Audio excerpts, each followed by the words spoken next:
লাইরে ছোঁড়া, তোর আবার কিসের ঘাম হে? 10 টাকা লোকাল টিকিট কেটে স্টেশনে নেমে 10 টাকা দিয়ে টোটো ভাড়া করে বাড়ি যাচ্ছিস, হ্যাঁ?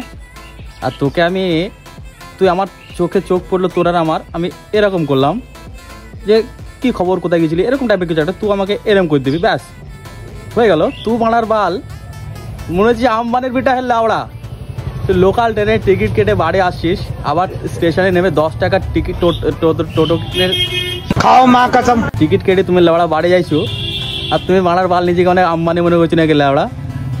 লাই বুকাচ্ছে দা, তুই যে এতই বড় লোক যদি হোস, এত যদি তোর ঘ্যাম হয় লাউড়া, তুই প্রাইভেট গাড়ি, প্রাইভেট বাইক লং ডিস্টেন্স হলে প্রাইভেট গাড়িতে যাবি লাউড়া। তুই লোকাল ট্রেনে নামলি, 10 টাকার টোটোতে বাড়ি যাচ্ছিস লাউড়া, আর তুই মানে আমার দিকে চোখে চোখ পড়ে বলে লাউড়া তোর মতো বালকে পাত্তা দিলাম, এরম করলাম, তুই এরম করবি বা এরম করবি, তুই বোকাচ্ছে দা, এরম করলাম তুই বোকাচ্ছে দা। কে রে মারার বাল তো?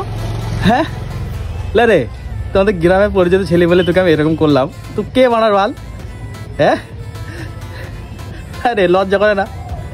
বিষ পাইনি, বিষ কিন্তু মারা বিষ পাইনি লাউড়া।